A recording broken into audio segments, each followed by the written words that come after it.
Ernakulam press ക്ലബിൻ്റെ പ്രസിഡൻറ്റും മറ്റ് ഭാരവാഹികളോടും എനിക്കിവിടെ വന്ന് സംസാരിക്കാൻ അവസരം തന്നതിന് ഞാൻ ആദ്യം നന്ദി രേഖപ്പെടുത്തുന്നു. ഇന്ന് വലിയൊരു മനുഷ്യനായിരുന്ന പ്രശസ്ത പത്രപ്രവർത്തകനും എഴുത്തുകാരനും സ്വാതന്ത്ര്യ സേനാനിയും പാവപ്പെട്ട ആൾക്കാരുടെ അധികാരങ്ങൾക്ക് വേണ്ടി പോരാടിയ ശ്രീ സി വി പാപ്പച്ചൻ്റെ പേരിലുള്ള ഒരു അവാർഡ് കൊടുക്കുന്ന ഇന്ന് അദ്ദേഹത്തിൻ്റെ പേരിലുള്ള ഒരു പ്രഭാഷണം നടത്താൻ എനിക്ക് അവസരം തന്നതിൽ എനിക്ക് പ്രത്യേകം സന്തോഷമുണ്ട്. ഞാൻ അദ്ദേഹത്തിൻ്റെ സ്മരണയ്ക്ക് മുമ്പിൽ എൻ്റെ ആദരാഞ്ജലികൾ അർപ്പിക്കുന്നു. ഇന്നത്തെ വിഷയം ഭരണഘടനാ അവകാശങ്ങളും മാറുന്ന മാധ്യമ വിചാരങ്ങളും എന്നുള്ള ഒരു വിസ്തൃതമായിട്ടുള്ളൊരു വിഷയമാണ്. ആദ്യമായി ഞാൻ പറയാൻ ആഗ്രഹിക്കുന്നത് നമ്മുടെ രാജ്യത്തിൻ്റെ ഇന്നത്തെ സ്ഥിതി. സത്യം പറഞ്ഞാൽ ഇന്ന് നമ്മൾ കാണുന്നത്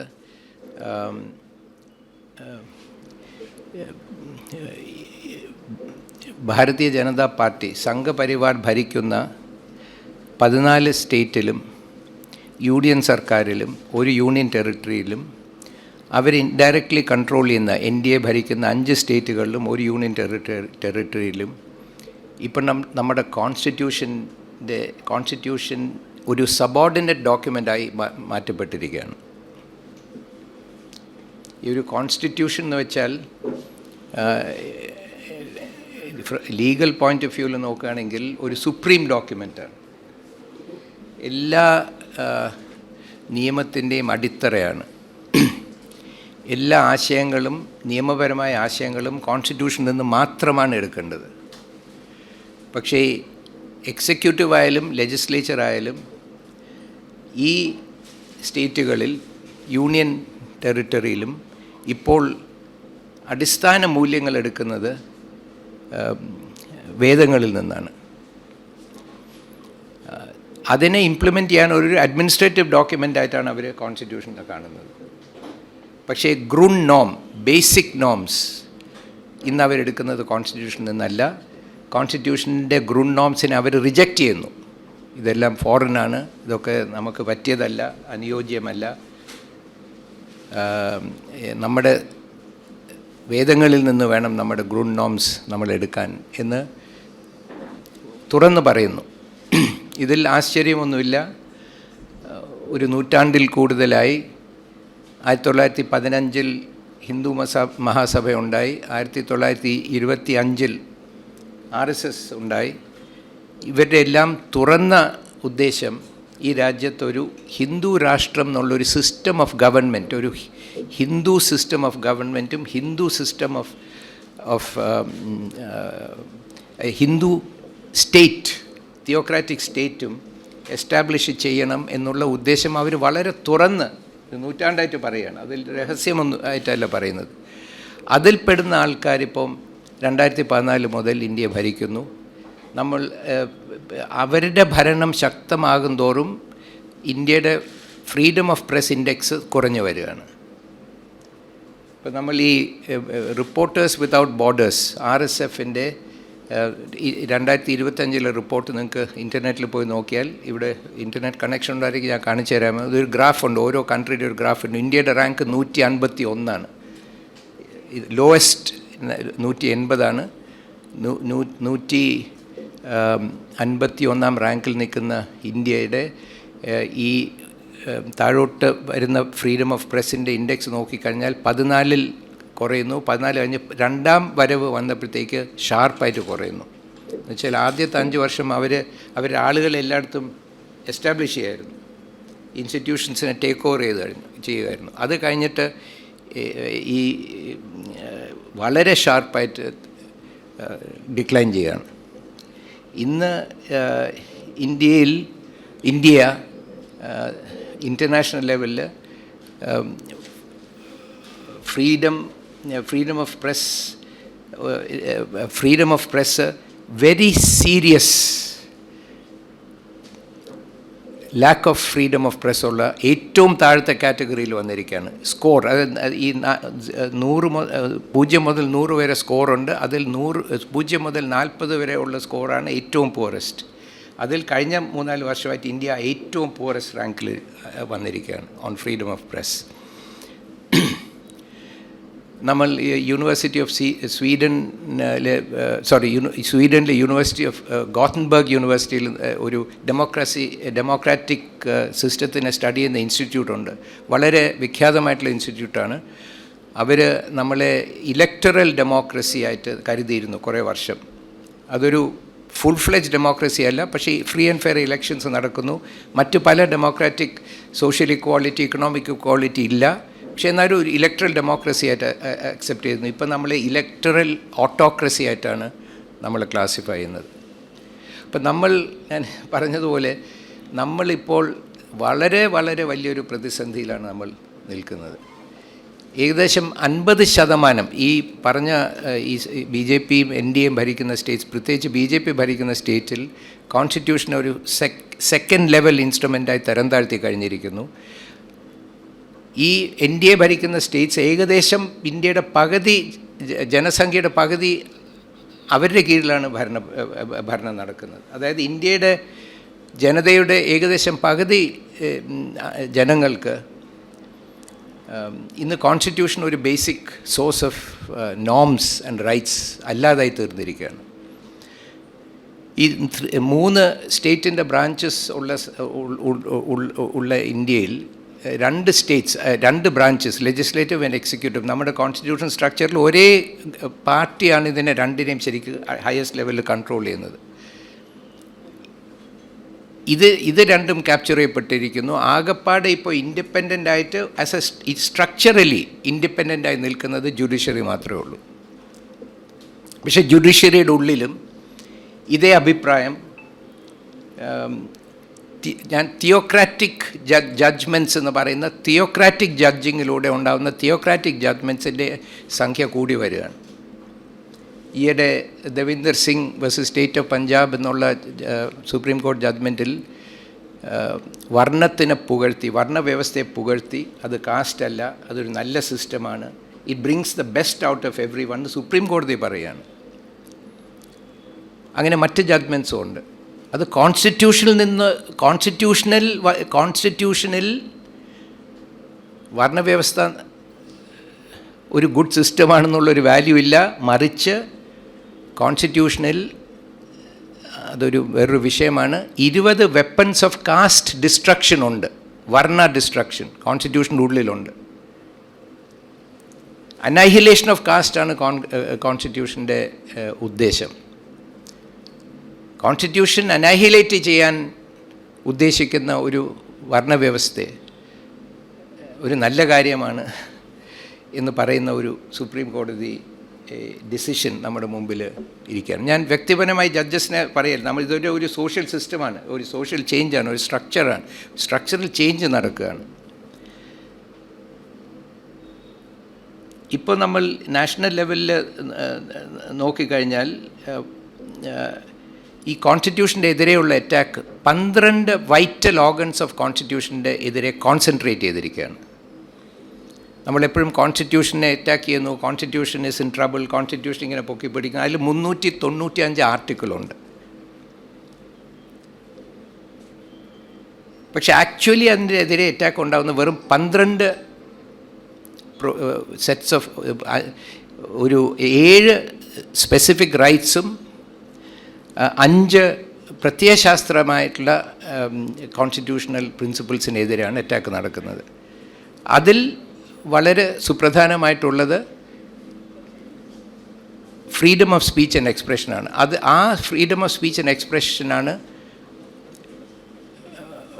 പ്രസ്സിനെ പ്രൊട്ടക്റ്റ് ചെയ്യുന്നത്. അപ്പോൾ ഈ attack on article 19(1)(a freedom of speech and expression is an attack on the freedom of the press, because our freedom illada press cannot survive. അപ്പോൾ ഈ 7 specific fundamental rights which are under concentrated attack എന്താണ്? ഒന്ന്, liberty under Article 21. Individual liberty. Article 21 പറയുന്നത് we all have the right to life and personal liberty. അതെങ്ങനെയാണ് attack നടക്കുന്നത്? Through selective, false and arbitrary use of police power and prosecutorial power, targeted at people who are questioning or opposed to the takeover of India by Hindu Rashtra. Hindu Rashtra വാസ്തവത്തിൽ ഒരു rebel state ആണ്, rebel state, rebelling against a constitution. From a constitutional point of view republic ഉണ്ട്, ഒരു rebel state ഉണ്ട്. They have taken over half the population, they have taken over 21 states and union territories, they have captured power at the center, and they are attacking the soul of the constitution. അപ്പോൾ liberty under article 21, ഒരിക്കൽ വളരെ വിഖ്യാതനായ professor Upendra Bakshi പറഞ്ഞു, ഈ constitution വെച്ചാൽ പ്രിയാമ്പിളാണ്, the rest is a footnote. ഞാൻ പറയുന്നു constitution എന്ന് വെച്ചാൽ ആർട്ടിക്കിൾ 21 ആണ്, the rest is a footnote. Life, the right to life and personal liberty, അതിലെല്ലാം വരുന്നു. അതിനെ അറ്റാക്ക് ചെയ്യാണ് through selective prosecution, selective targeted at those who are against a rebel state. Now we have to consider this movement as a rebel state. അതിൻ്റെ എതിരെ നമ്മൾ move ചെയ്താൽ to defend the republic, then we are prosecuted and incarcerated and very often convicted without adequate evidence. A conviction is eventually overturned after spending many years in jail. Second is freedom of speech and expression. അതാണ് ഇന്നത്തെ ഈ നമ്മുടെ ഡിസ്കഷനിൽ ഏറ്റവും important ആയിട്ടുള്ളത്. അതിൽ I wish to point out a very important fact that not many people realize. ഈ ആദ്യത്തെ കോൺസ്റ്റിറ്റ്യൂഷൻ്റെ draft October 47 constitution അസംബ്ലിക്ക് കൊടുത്തത് കോൺസ്റ്റിറ്റ്യൂഷണൽ അഡ്വൈസർ ആയിരുന്ന ഒരു ബ്രിട്ടീഷ് ICS സിവിൽ സർവൻ്റ് ആയിരുന്ന ബെനഗാൾ നരസിംഹ റാവുവിൻ്റെ നേതൃത്വത്തിലുള്ള ഒരു ഡ്രാഫ്റ്റാണ്. ആ ഡ്രാഫ്റ്റിൽ right to freedom of speech and right to ഫ്രീഡത്തിനെ കുറിച്ച് ഇങ്ങനെയാണ് ആ ഡ്രാഫ്റ്റിൽ പറയുന്നത്: there shall be liberty for the exercise of the following rights subject to public order and morality. എന്നിട്ട് ABCDE എന്ന 5 റൈറ്റ്സ് പറയുന്നു. വളരെ ബ്രീഫാണ്. The right of every citizen, and number A, the right of every citizen to freedom of speech and expression, to assemble peaceably and without arms, to form associations or unions, to move freely throughout the territories of the federation, the right of every citizen to reside and settle in any part of the territories. പിന്നെ പറയുന്നു, nothing in this section shall affect the operation of any law which in the interest of the public, including interests of minorities and special tribes, imposes restriction on exercise of any rights. അപ്പോൾ all rights including freedom, right to freedom of speech and expression are made subject to public order and morality in this B.N. Rao draft. പക്ഷേ ബാബാ സാഹബ് അംബേദ്കർ ഉണ്ടാക്കിയ എൻ്റെ നേതൃത്വത്തിൽ drafting committee draft ചെയ്ത ഇന്നത്തെ നമ്മുടെ constitution takes a very different approach.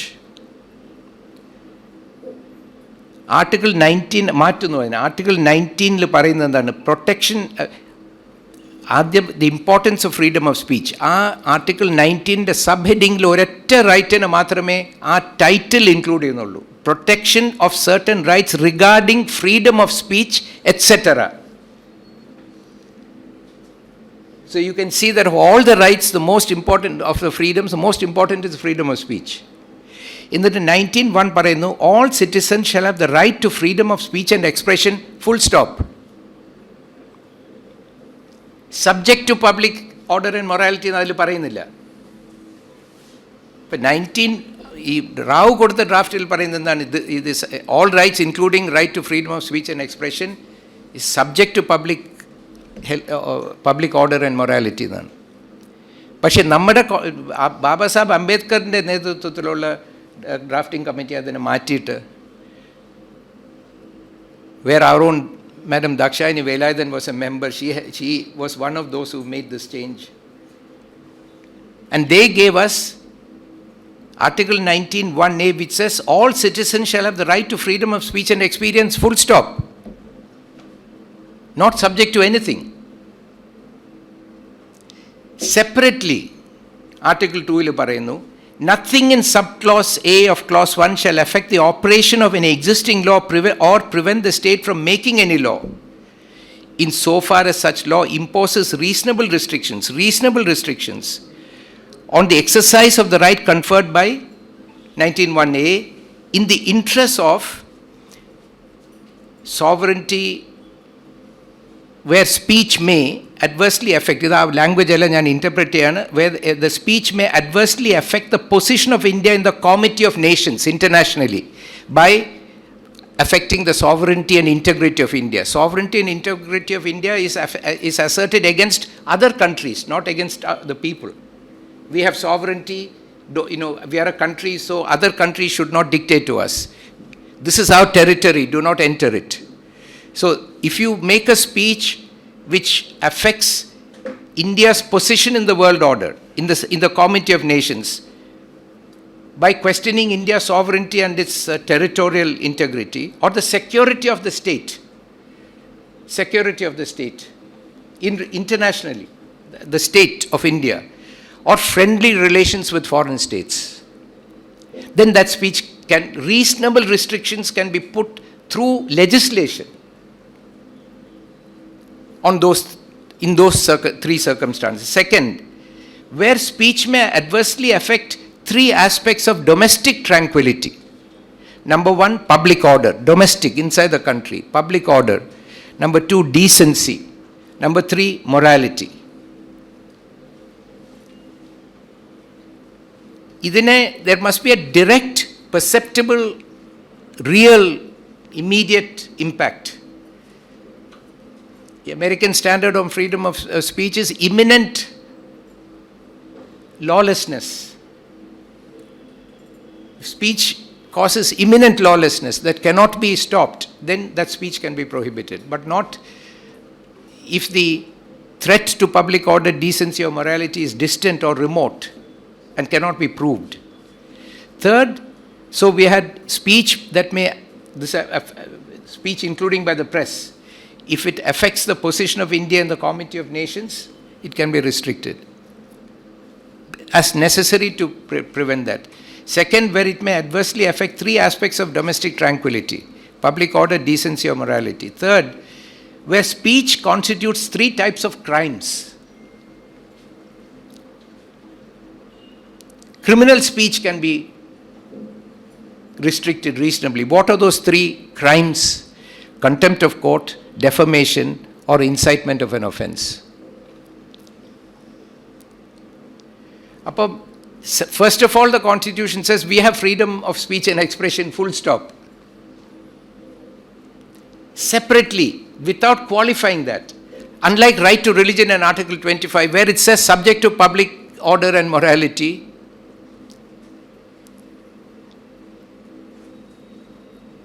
all of us have the right to freedom of conscience and the right to freely profess, practice and propagate religion, subject to, like Narsinghar B.N. Rao's draft for fundamental rights, the right itself is made subject to. Here the right is given in an unqualified way.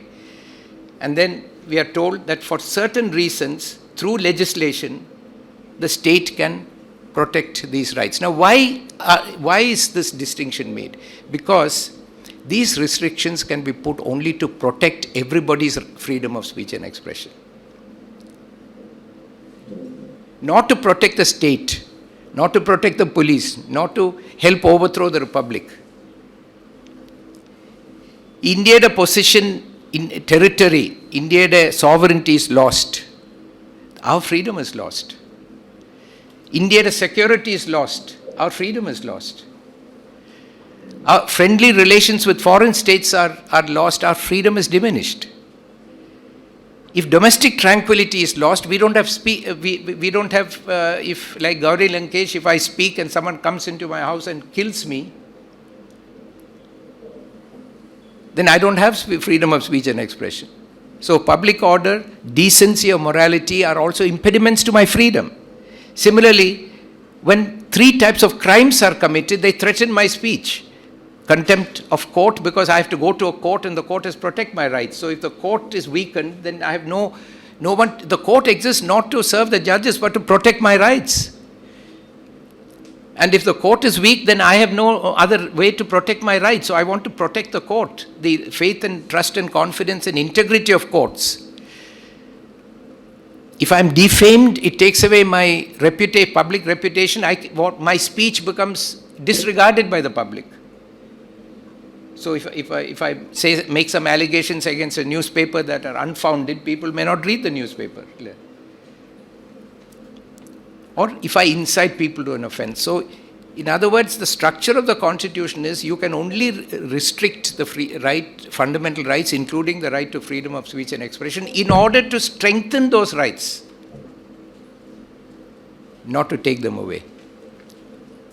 But this is because the fundamental value of the Constitution is based on individual liberty,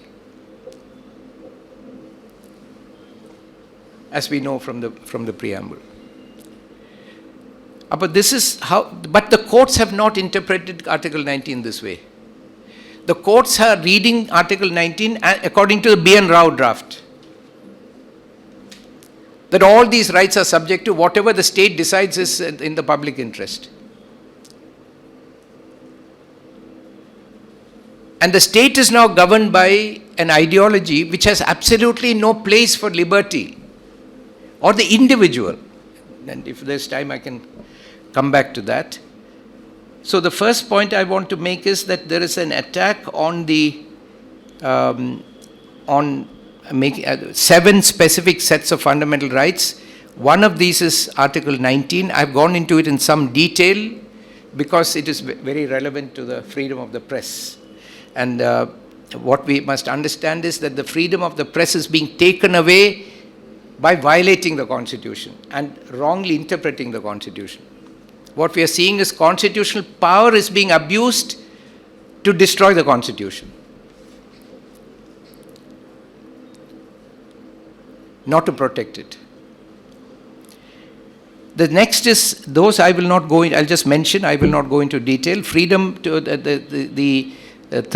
first I said is Article 21, right to life and personal liberty, which is being attacked through police power of prosecution, arrest and incarceration. Second is freedom of speech and expression. Third is freedom to assemble peaceably and without arms. That is being attacked. Then the freedom to form associations or unions. Labor law is being, see, Mr. Papachന്റെ memorial lecture is very significant. അദ്ദേഹം ഒരുപാട് labour യൂണിയൻസിന് വേണ്ടി organise ചെയ്ത് struggle ചെയ്തൊരു നേതാവാണ്. So ഈ freedom to form associations and unions is very sacred. That is being attacked by labor law reform and through muscle power and money power, the right to union, without powerless people being able to organize. Why is this a fundamental right? Because common people, if they cannot organize, they will be trampled upon. It's only way to equalize power in an unequal society. Pinne, the freedom of association to organize and organize. Freedom of association is meant to give us the right to organize and to resist peacefully. The right to equality before the law and equal protection of the law is being denied on the basis of religion, on the basis of caste, on the basis of class. And today is not the day to elaborate on that, but we know that. The right to social justice under Articles 15, 16 and 17 is being taken away. Reservation is being undermined. It is being given to those who were not intended to receive it under the Constitution, under EWS.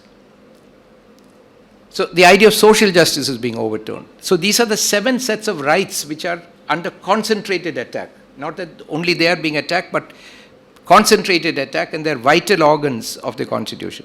5 ideological pillars under attack. We know all that. Democracy. in all its aspects. We are seeing now election commission, there's so many aspects of democracy. Even electoral democracy is under attack.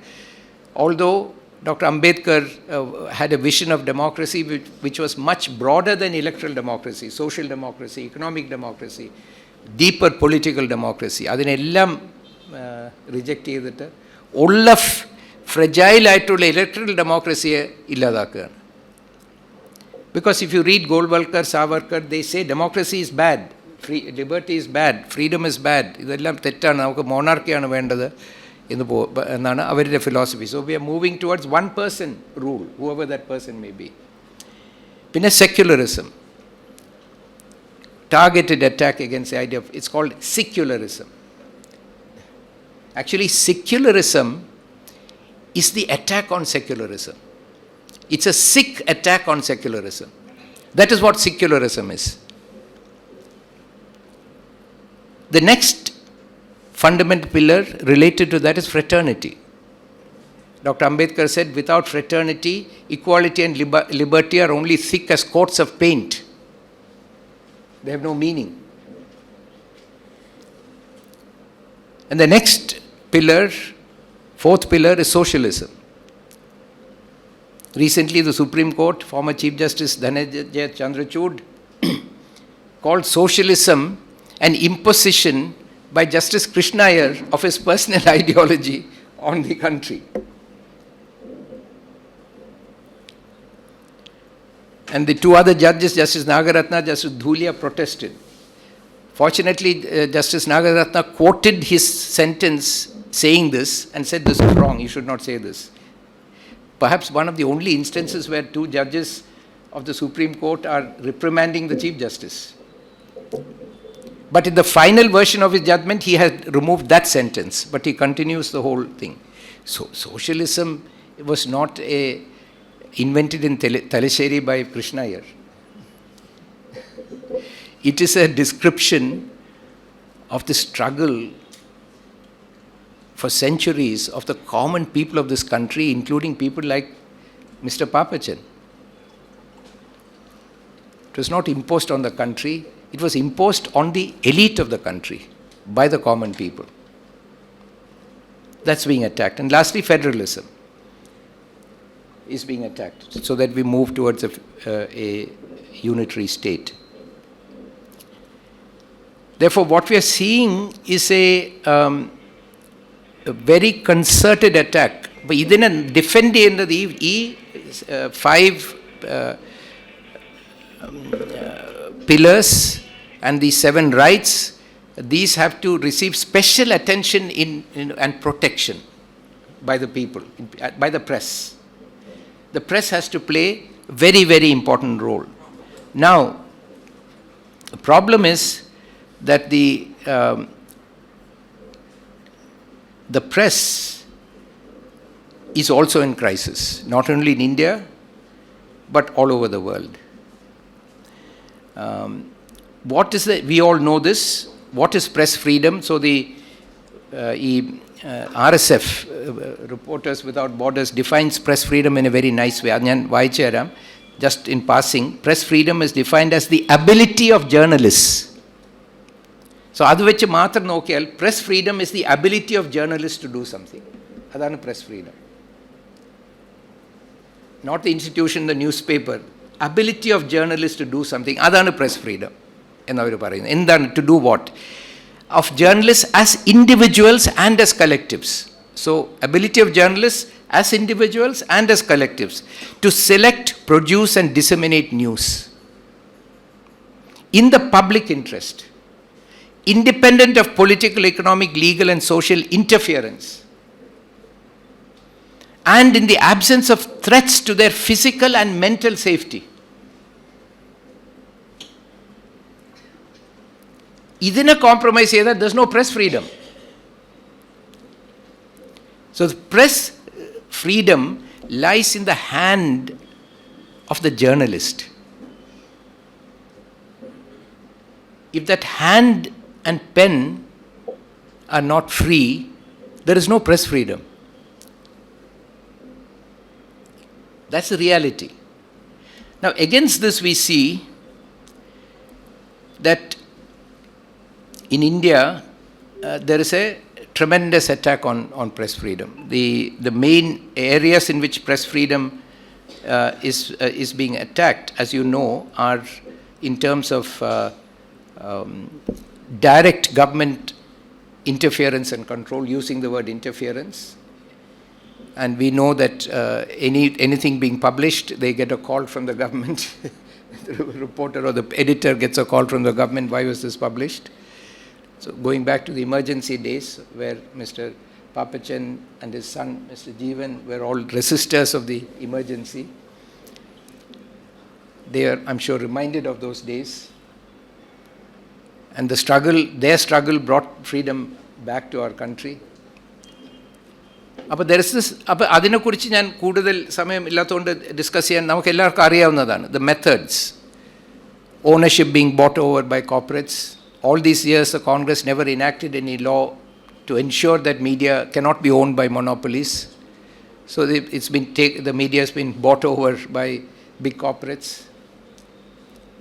There is no job security. The job opportunities are very limited. Government agencies like IT and ED and police are used to intimidate papers and journalists. Revenue and ability to raise resources and revenues are severely cut down. Selectively, friendly press is given plenty of resources. Independent press is starved of funds. Any attempt to support independent press is immediately attacked. And ultimately, the press cannot survive. If Article 19(1)(a) is under attack, the press cannot survive. For the press to be healthy, Article 19(1)(a), freedom of speech and expression, has to be healthy. Either paranjetta, then maybe the last point I'll ask, this is all well known, so I'm not going to repeat the nature. I don't have to tell you, you can tell me about the nature of the attack better than I can tell you. The last question I want to ask is, how do we understand this attack and how do we respond to it? This is the big question.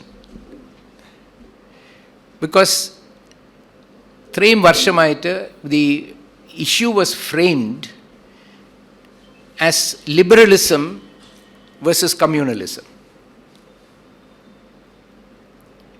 This was the left response to the right. I distinguish between the social left and the economic left, and social right and economic right.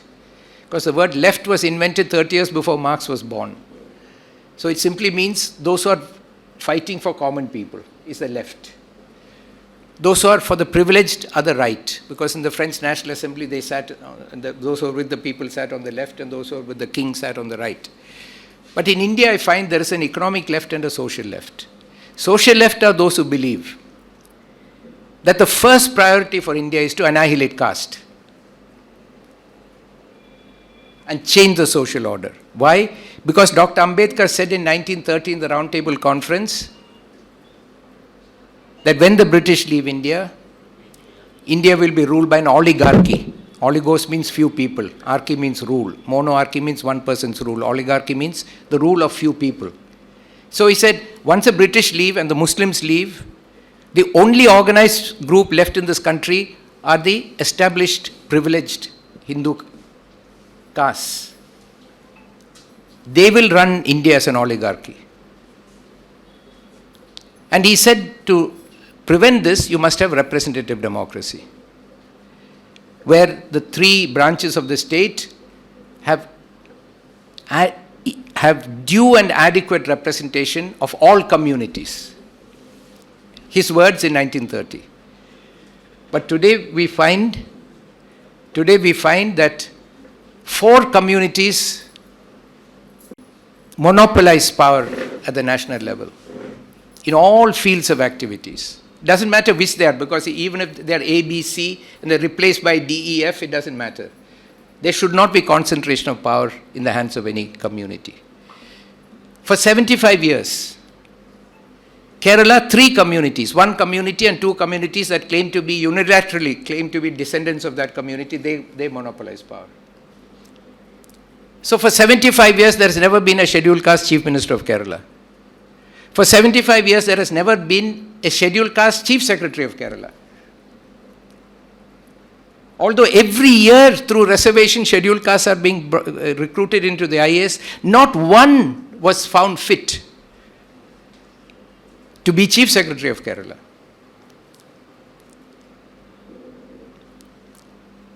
Out of 18 judges that have gone from this town, High Court here, Malayali judges to the Supreme Court, 14 come from these 3 communities over 75 years. And this, no time, I can give you many more statistics. There is exactly as Ambedkar said, there is an oligarchy. What is the problem with an oligarchy? The oligarchy is a small group of people who are ruling, and they establish a monopoly, which is what we see, that only they get power. But what is at the heart of this? ഇതിൻ്റെ പുറകിലുള്ളത് സ്വജന പക്ഷപാതമാണ്. മറ്റുള്ളവരോട് എതിരെയുള്ള പ്രജുഡിസാണെന്ന് എനിക്ക് വിശ്വാസമില്ല. പക്ഷേ സ്വജന പക്ഷപാതം.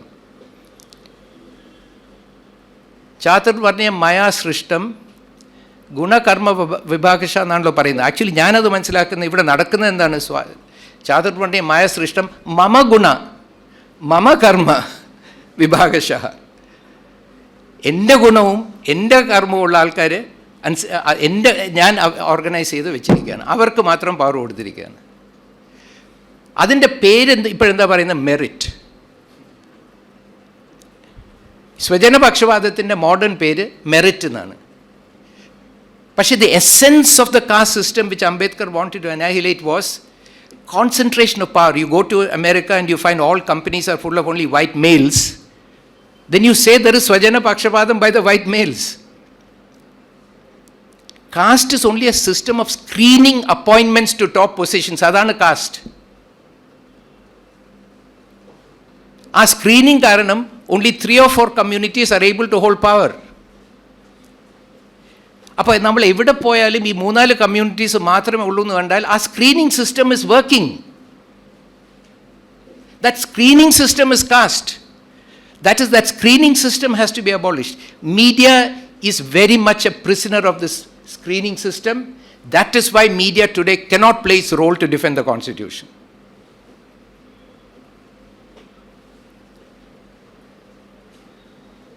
So unless the press room is democratized and has due and adequate representation of all communities, the editorial board, then we will go beyond simply defending the oligarchy's power to improve India by technocratic means. Find new ways of education, new ways of technology, new gimmicks of governance, good governance, bad governance, investment, growth. But the oligarchy is the one that is struggling to find new ways of improving the condition of power, when Dr. Ambedkar has said that the screening system has to go. Because as long as the screening system is there, power will be exercised only to ensure that the screening system stays in power. You can change the name and the methods. പണ്ട് ജാതി എന്നും മറ്റേതൊക്കെ പറയുമായിരുന്നു, ഇപ്പം merit എന്ന് പറയുന്നു. പക്ഷേ ഈ screening system is very much in place after 75 years. ഇത് പോയിട്ട് ഒരു റിയൽ ഡെമോക്രസി വന്നാലേ media, only then can media play its due role in this great crisis to protect the constitution. And lastly, I want to say that is happening in spite of the established media. Through social media, a lot of people who are not part of the oligarchy are finding ways of expressing themselves and communicating their views and their struggle. And that movement, the social left, as I said, is a movement that believes that the screening system, this caste system, meaning screening system that ensures that only 3 or 4 communities occupy positions of power, that is the caste system. The social left believes that screening system has to be brought down. The economic left believes no need to do that, we just change production relationships. But monarchy is a screening system to ensure that only the king and his family rules. Lenin and Mao first destroyed the monarchy before they brought in communism. So here also, if you want to bring in communism or socialism, we have to first destroy not the monarchy but the oligarchy. The screening system may make sure that everyone has an opportunity to rule. You cannot ignore that, but that's being ignored. So therefore, the social left is taking this view, economic left is taking the other view. The social right wants the re-establishment of what they call Hinduism, Brahmanism, Sanatana Dharma is all simply another name for the screening system. This is Varnashrama Dharma. They are trying to sell it by calling it Brahmanism, Sanatana Dharma, Hinduism, Hindutva and all that. But at the end of it, only males from these four communities can rule the country. Have real power, whether they rule or not. So the social right believes in that. The economic right wants, there are a lot of conflict between them. They want to integrate India into a global market and let the global market exploit us as they please. Economic right and social right are working together, but the economic left and the social left should be working together. They are both representing the poor common people of this country. They should work together, but they are fighting with each other. So, in context, the media is not able to play its role because it does not have the right voice to convey to the people, because it's dominated by the oligarchy. ഞാൻ പറയുന്ന 2-3 points ഇതാണ്. വലിയൊരു attack നടക്കുന്നു. Attack is primary attack is on one of the primary attack is on the freedom of speech and expression of common people, not just of journalists. Ordinary Dalit woman must have the freedom of speech and expression. So I happened to see an American talk show, a Punjabi woman who has become very famous there. I can't remember her name. Someone sent me a clip. She's saying that when I came, ഇവിടെ ജനിച്ചു വളർന്ന സ്ത്രീയാണ്. അവർ പറയുന്നു, ഞാൻ പഞ്ചാബിൽ നിന്ന് പോയതാണ്, കേരളത്തിൽ നിന്നല്ല. ഞാൻ ഇവിടെ വന്നപ്പോഴാണ് എനിക്ക് മനസ്സിലായത്, as a woman I can have an opinion and I can express it. Now, if you're a Dalit woman, you've got a double whammy. Right? You're a woman and a Dalit. You have no business to have an opinion, no business to express it. So if the media becomes a tool for expressing the voices of the common people, the media will be able to save the republic and save democracy, not otherwise. So let's get some questions or comments and I'll be happy to react.